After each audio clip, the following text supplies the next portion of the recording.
So you may have just picked up your Google Pixel 7 and you might be trying to figure out some of the best tricks and or tips you should go ahead and use with this specific device. Now what I will definitely tell you is this phone is a beautiful device. It's going to be lasting a very long amount of time, and I do think it's one of the coolest phones you could probably pick up this year for a $599 budget. Now, if you want to pick this one up, the links are down in the description. You can get them from there. You can help support the channel at the same time. You guys already know this stuff.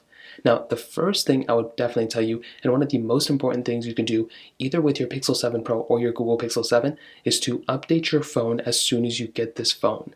Now, the reason for this is one, it's a new phone. There's going to be new things that are going on all the time. But two, there are important updates that can be happening every single day with this type of phone, with its latest G2 chipset from Tensor. So because of this, there are changes happening all the time. Personally, I feel like the performance could be better on this phone, and I feel like the battery life could be better on this phone. So I'm continuously updating my Pixel 7 because I want those changes as fast as possible. I want to be the first people and first persons to see those changes so I can go and talk about them. So in this case, what you want to do is make your way over to your settings application. So go ahead and make your way over here as always. Scroll down to system, which is right here. So go and click on system. And then what you want to do is you want to go and click on system update. And once you go and click on system update, it's going to look for the system update, aka the new software. So all we're going to want to do here is just go ahead and just click check for update. And if it says you're up to date, then you are perfectly set. But if it says a new update is available or found something new, well then in this case what I would recommend doing is updating your phone, and that can probably end up fixing a majority of the issues that you'll probably end up having. So that is pretty much the first thing I'd recommend doing, and honestly that is probably one of the most important things you can do on any Android phone at all. Now, something cool, this is more of a trick with your Pixel 7 that you have that you may not even know, that you actually have reverse wireless charging. Now, what does that mean? Well, essentially, if you wanted to, you can go ahead and charge up another wireless charging device, things like your Pixel Buds, things like another phone, maybe another set of headphones like AirPods or something if you want to charge them with it.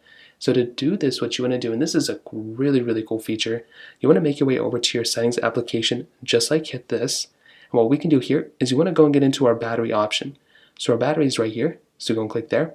And what you want to do here is right there under battery share. And this is the ability of pretty much sharing our battery. So what we can do here is we can go and click on battery share, and this gives us a quick breakdown on exactly how this actually is used. So as you can see right here, you can go ahead and flip out your battery, you can flip out your wireless charging buds if you want to use it like that. And what we can do here is we can go ahead and allow battery share. So what we're going to do is we're going to go ahead and allow battery share. And what's going to happen here is that now if we wanted to, as long as you're on this panel, so I wouldn't exit out of here or turn your phone off, what you need to do is you need to go ahead and put your other device on the back of this specific phone. So if I go and grab my other phone, if I have here, if I go ahead and kind of place it on the back of this, it should start charging. Now as you can see it's charging. How cool is that? That is an awesome feature that we have on our Pixel 7. I wish our, my iPhone had it. It does not, but you still have it on your Pixel 7, which is cool. Now down here, you can go and kind of customize it when you want to stop sharing the battery. So this is a nice touch. If you want to stop sharing it at 40 or 55%, then you can go and swing it up that, but otherwise you can keep it at 10%, and it usually won't even suck it up that much depending, but because the milliamp hour here is actually smaller than the Pixel 6, you might want to actually increase this a little bit.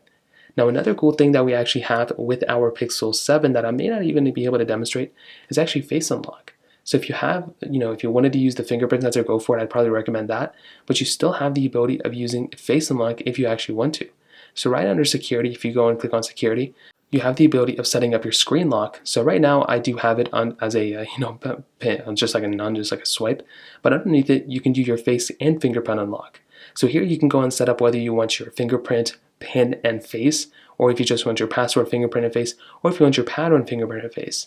So you have a lot more customizability here, and you can, even more secure your phone that you couldn't before. So that's another really cool thing that you have here. And I know with Google specifically, they've been talking so much about this front-facing camera and it improving so much that they can go ahead and, actually unlock your phone with your face. So it may not be as great as Face ID, but with the combination of your fingerprint and or your face, that is actually a pretty big way of actually securing your phone even more so. So that's another really cool thing we have on our specific Pixel 7. Now another thing I have to throw in here is dark mode. Most of you probably already know what dark mode is. It is the ability of basically, switching our whole entire layout to a darker style. This is really, really good if you want to preserve your 90 Hz or if you want to preserve your battery life on your phone. The reason for this is because with an OLED display like this one, it turns off all the dark pixels. So all the dark pixels you see are completely shut off, which is really nice. So to do this, what you basically want to do is you want to go and make your way over to your settings. You want to click on display, which is right down here. So if we go and click on display, what we can do here is we can go ahead and right underneath here under dark theme, we can just go ahead and enable this. And not only can we enable it, but we can also go ahead and schedule this as well. Now, I guess you have to turn on your location if you want to kind of configure it a little bit more, but you can go and click on here and click use dark theme. And that is all we have to do. It is a very basic thing to do. Now your whole entire system will switch to a more dark theme, and it's actually really nice and does save a little bit of battery life. I don't think it's like anything crazy, but it's still worth mentioning. I think it's a really nice touch. Now, another kind of thing that's within the display panel that I would probably recommend looking into is with the gestures. So what gestures are is basically, but before we even get there, even with smooth display, I would probably recommend keeping this on. Smooth display basically enables that 90 Hz panel. So basically your whole entire phone will swing at 90 Hz, which is so beautiful. 90 Hz is one of the best things ever. Well, 120 Hz is better, but I would recommend keeping that on because it does kind of keep it a little bit smoother in my opinion. Now another thing I'd recommend looking into is disabling or enabling gestures. So at the bottom, you can see that little bar at the bottom. You can go and swing it up and down if you want to. Well, if you want to switch back to the buttons, all you have to do is go and click on search settings, and you can just start typing in gestures. And as soon as you see gestures right there, which is under system now, I thought it was under display. It's like different on every phone. What you can do is you can just get into gestures like here, and from here you can go ahead and kind of configure your gestures even more. So right here under system navigation, what you can do is you can go and click on system navigation, and right here it's going to go ahead and allow us to go and click here. And as you can see, we have it under gesture navigation now, but if you wanted to, you can go ahead and click 3-button navigation. So it's going to convert the bottom from that to this. Now some people may prefer it this way. On my Pixel 6a, I do keep it like this just because it kind of differentiates all the phones. For some reason it's not working. There we go. So it may make a little bit more sense just to use the gesture navigations, but you can always click here and you can actually click on the little settings bar right there and you can configure this even more so, which is so awesome. So here you can go and swipe to invoke assistant. You can go and do some back sensitivity. So left edge, right edge, you can go and configure it even more. So that's another really cool thing that you have. And that's awesome. You know, I love having that little ability of even customizing a little bit further, which is really, really nice. Now hopping up here, the final thing I'm going to show you is actually a Pixel 7 exclusive feature, which is actually cinematic mode. So if we make our way over to our camera system like this, or our camera application, what we can do here is we can basically scroll all the way to the side just on the third option right here, and you can see we now have cinematic mode. Now this is basically almost the same thing that we have on iPhones. As you can see, we can't zoom in and zoom out. So cinematic mode is very just, you know, it's just the way it is. Now the way it works is, as you can see, you can go and keep on flash or not.